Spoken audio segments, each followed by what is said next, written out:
Welcome to అద్విన్ news. ఇప్పుడు మనతో పాటు సీనియర్ జర్నలిస్ట్ కిరణ్ గారు మనతో ఉన్నారు. నమస్కారం సార్. నమస్తే అమ్మా.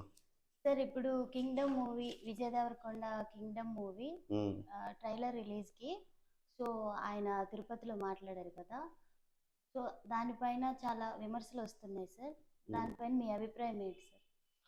అంటే సహజంగా విజయ్ దేవరకొండ అనగానే విజయ్ దేవరకొండ ఆయన ముద్రనే అందరినీ రౌడీ బాయ్స్ అంటారు. ఆయన ఎప్పుడు ఆయన బ్రాండ్ కూడా రౌడీ అని ఉంటుంది.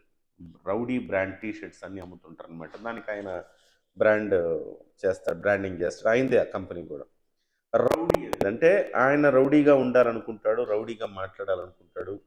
సో అందరినీ ఆయన ఫ్యాన్స్ని కూడా రౌడీలా చూస్తూ ఉంటాడు ఆయన. ఇదొక మంచి సంప్రదాయం కాదు. సో విజయ్ దేవరకొండ చాలా మంచి నటుడు, కింద నుంచి పైకి వచ్చినోడు, చాలా పెద్ద మంచి భవిష్యత్తు ఉండే నటుడు విజయ్ దేవరకొండ. ఆయనలో మంచి గ్రేస్ కూడా ఉంది. అంటే మంచి ఫిజిక్ బాగుంటుంది, మనిషి హ్యాండ్సమ్గా ఉంటాడు, డెఫినెట్గా మంచిగా యాక్టింగ్ చేయగలుగుతాడు, రౌద్రం చూపించగలుగుతాడు, రొమాన్స్ చూపించగలుగుతాడు. సో అట్లా రకరకాల అన్ని కోణాలు నవరసాలు పలికించగలిగిన నటుడు. కాకపోతే సమస్య ఎక్కడ వస్తుందంటే ఆయన మాట్లాడే మాటల మీదనే సమస్య వస్తూ ఉంటుంది.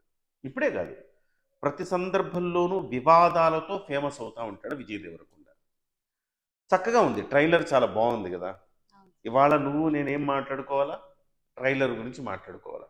ఏంటి ట్రైలరు, అసలు ఆ స్టోరీ ఏంటి? విజయ్ దేవరకొండ చాలా పవర్ఫుల్ పాత్రలో చేశాడు. సో రౌద్రంగా ఆయన మాట్లాడే మాటలు కానీ, డైలాగులు, ఆ రగ్గడ్ సీన్లు, రస్టిక్గా ఉండే సన్నివేశాలు చాలా బాగున్నాయి. వాటిని చూస్తుంటే ఎప్పుడు సినిమా చూద్దామని ఇట్లాంటి చర్చ జరగాల. కానీ దురదృష్టవశాత్తు ఏం చర్చ జరుగుతూ ఉంది, విజయ్ దేవరకొండ వ్యాఖ్యల మీద మీరేమంటారు సార్ అన్నారు మీరు.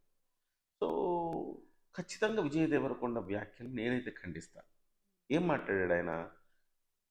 ఈసారి నాతో పనుక తిరుపతి వెంకన్న స్వామి ఉంటే కోర్స్ అల్లు అర్జున్ ఇంపాక్ట్ తోటి ఆయన కాస్త రాయలసీమ స్లాంగ్, పుష్పలో అల్లు అర్జున్ ఏ రకంగా అయితే మాట్లాడాడో ఆ రకమైన స్లాంగ్ ఉపయోగించి మాట్లాడాడు. సామి సామి అంటూ మాట్లాడుతూ ఆయన రెండు వ్యాఖ్యలు చేశాడు. ఒకటి ఏంటంటాడంటే ఆయన, ఈసారి స్వామి వెంకటేశ్వర స్వామి నా వైపు ఉంటే సానా పెద్దోడినైతా, పైన ఇల్లు కూర్చుంటా, టాప్లో ఇల్లు కూర్చుంటా అనేది. అంటే ఏంటి?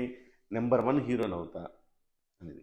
నీ మనసులో నెంబర్ 1 హీరో అవ్వాలని అనుకోవడంలో తప్పేం లేదు. నెంబర్ 1 హీరో ఎవరైనా నెంబర్ 1 హీరో కావాలనుకుంటారు. కానీ ఈసారి ఒక్కసారి ఛాన్స్ ఇస్తే నేను పైకి వెళ్ళి కూర్చునేస్తా అంటే వినేవాడికి ఎట్లుంటుందంటే బాగా ఓవర్ ఎక్స్పెక్టేషన్స్ ఉన్నాయి ఇతనికి అని అనుకుంటారు. సో మనం ఎంత ఎదిగినా ఒదిగి ఉండాలి. ఎప్పుడైనా కానీ మనం, ఇప్పుడు పవన్ కళ్యాణ్ గారు ఉన్నారమ్మా, పవన్ కళ్యాణ్ గారు రోజుకి 2 కోట్లు తీసుకుంటారు. అలాగే ఆయన ఒక సినిమాకి ఆయనకు 100 కోట్లు ఇమ్మంటే ఇస్తారు. అంత స్టామినా ఉన్న హీరో ఆయన, అంత స్టార్డమ్ ఉన్న హీరో.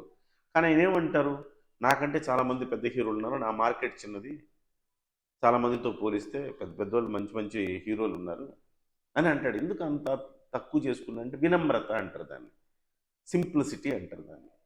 కానీ ఇలా మాట్లాడితే ఏమనుకుంటారంటే గర్వం, ఇతనికి అసలు సక్సెస్ వస్తే మామూలుగా ఇప్పుడే ఎట్లా ఉన్నాడే, సక్సెస్ వస్తే ఇతను నిలుస్తాడా అని అంటారు. రెండో అంశం ఇంకోటి ఏమన్నాడు, ఏనా కొడుకురా మనల్ని ఆపేది అన్నాడు. ఏం మాటలవి? ఒక వేదిక మీద ఏనా కొడుకురా మనల్ని ఆపేది, ఇట్లాంటి మాటలు అంటే ఏమో. గతంలో కూడా మీరు నాకెవ్వడు వెనక సపోర్ట్ లేరు, మీ ఏంద్రా మీ పిచ్చి, నా పట్ల మీరు ఇంత అభిమానిస్తున్నారా, ఇట్లా ఇట్లా మాట్లాడాడు. అంటే మనం ఒక స్టేజ్ ఎక్కిన తర్వాత కొంచెం హుందాగా మాట్లాడాల్సిన అవసరం ఉంది. అతని వ్యాఖ్యల్లో ఏం కనపడుతుంది అంటే ఒక బలుపు కనపడుతుంది, ఒక బలుపు, ఒక పొగరు, ఒక యారోగెన్సీ, ఇవి కనపడతాయి. ఓసారి ప్రెస్ మీట్కి వచ్చి టేబుల్ మీద కాళ్ళు పెట్టి కూర్చున్నాడు. సో బిహేవియరల్ థెరపీ కావాలి అతనికి, అతనికి వ్యక్తిత్వ వికాస పాఠాలు చెప్పాలి అతనికి. సో ఇవాళ బాగుండొచ్చు, కుర్రోళ్ళు ఉంటారు కదా, ఆకతాయి కుర్రోళ్ళు ఉంటారు కదా, వాళ్ళందరూ విజువల్స్ వేస్తారు, వీళ్ళు వేస్తారు, ఏ విజయ్ దేవరకొండ రెచ్చగొట్టేటట్టు మాట్లాడితే, అలాంటి లాంగ్వేజ్ మాట్లాడితే వాళ్ళు కూడా అట్రాక్ట్ అవుతారు కదా. అది ఎంతవరకు? అది నువ్వు అందరి వాడివిగా ఉండాలి. సినిమా ఇండస్ట్రీలో ఎప్పుడైనా బతకాలి, ఎదగాలి అంటే అందరి వాడివిగా ఉండాలి.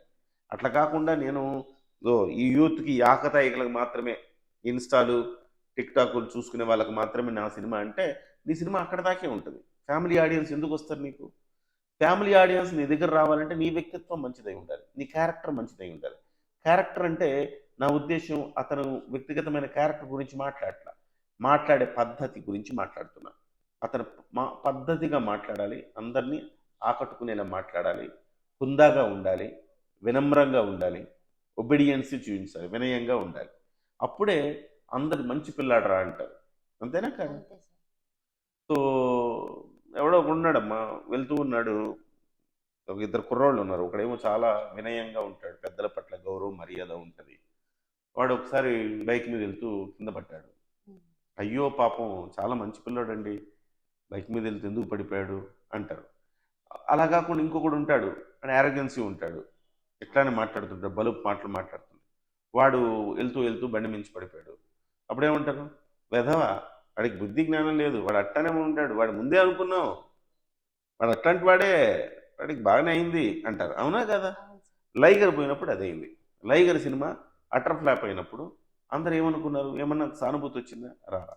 నేను అంటాం ఏంటంటే, ఇంత మంచి హీరో కదా, ఇంత గొప్ప భవిష్యత్తు ఉన్నది ఆ పిల్లవాడికి, అలాంటి విజయ్ దేవరకొండ ఎందుకు తన చేతులారా తానే ఇలాంటి మాటలు మాట్లాడి తన క్యారెక్టర్ని పోగొట్టుకుంటున్నాడని నాకు బాధ. అంతే. అతని మీద నాకు కోపం, ద్వేషం ఏం లేవు. ఎందుకంటే ఒక కింది స్థాయి నుంచి ఎదిగి రావాలంటే ఖచ్చితంగా చాలా కష్టం ఇండస్ట్రీలో. ఒక చిరంజీవిని చూడండి, ఎంత కష్టపడి వచ్చాడు. గౌరవం అందరికీ, స్ఫూర్తి చిరంజీవి అంటే కొన్ని లక్షల మంది, కొన్ని కోట్ల మందికి స్ఫూర్తి చిరంజీవి. ఎందుకంటే కేవలం సినిమా ఇండస్ట్రీలోకి వెళ్ళే వాళ్ళకే కాదు, సినిమా ఇండస్ట్రీ కాకుండా ఒక ఐఏఎస్కి, ఒక ఐపీఎస్కి, ఒక బిజినెస్ మెన్కి కోట్ల రూపాయలు, వేల కోట్ల రూపాయలు సంపాదించిన బిజినెస్ మెన్స్ చిరంజీవిని స్ఫూర్తిగా తీసుకుని ఎదిగిన వాళ్ళు ఉన్నారు. అవునా కదా? సో అలాంటప్పుడు ఎందుకు అంటే చిరంజీవి వ్యక్తిత్వమే స్ఫూర్తినిస్తుంది. ఇంత పెద్దవాడైన చిరంజీవి గారు ఏ రోజైనా ఒక్క మాట, ఒక్క బలుపు మాట మాట్లాడతాడు ఆయన? ఎంత ఎదిగినా ఒదిగి ఉండాలి అని భావిస్తాడు ఆయన. అట్లా ఎదిగిన వాడికి చిరంజీవి, రవితేజ, శ్రీకాంత్ ఇలాంటి వాళ్ళందరమ్మా స్వయం కృషితో ఎదిగారు. సో విజయ్ దేవరకొండ మీద కూడా అందరికి గౌరవం. ఎందుకంటే స్వయం కృషితో ఎన్నో రోజులు హ్యాపీ డేస్లో ఒక చిన్న రోల్, క్రికెటర్ రోల్ పోషించాడు అక్కడ, ఫ్రెండ్స్ రోల్ ఒకటి పోషించాడు హ్యాపీ డేస్లో, ఎవరికి తెలియదు. ఆ తర్వాత ఎప్పటికో కానీ అతనికి రాలేదు. ఒక్కసారి వచ్చిన తర్వాత దాన్ని నిలుపుకున్నాడు తన యాక్టింగ్ స్కిల్స్, తన కసితో. అలాంటి వాడు కేవలం నోటి దూల వల్ల అతను ఆ రకంగా పాడైపోతున్నాడే అన్న బాధతో చెప్తున్నా. ఎవరైనా కొంచెం అతనికి చెప్పాలా, నోటి దూల తగ్గించుకో బాబు, ఇలా పద్ధతిగా మాట్లాడు, పద్ధతిగా ఉండు, డెఫినెట్గా నీకు మంచి కెరీర్ ఉందని చెప్తే బహుశా మారతాడేమో. సో వాళ్ళ తల్లిదండ్రులు చెప్పినా లేదు, ఎవరు చెప్పినా మారడంటే మనం చేయగలిగింది లేదు. హిట్ వచ్చిన రోజు అతని సినిమా చూస్తారు, ఫట్ వచ్చిన రోజు బాగా అయిందిలే అంటారు. అవునా కదా? దాన్ని చెప్పిన యాక్సిడెంటే స్టోరీ. కాబట్టి విజయ్ దేవరకొండ తన పద్ధతి, తన మాటలు, తన నోటిని అదుపులో ఉంచుకొని మాట్లాడాలి. సార్ చాలా మంచిగా చెప్పారు. హాయ్ వ్యూవర్స్, మరొక ఇంటర్వ్యూతో మళ్ళీ కలుద్దాం. నమస్తే.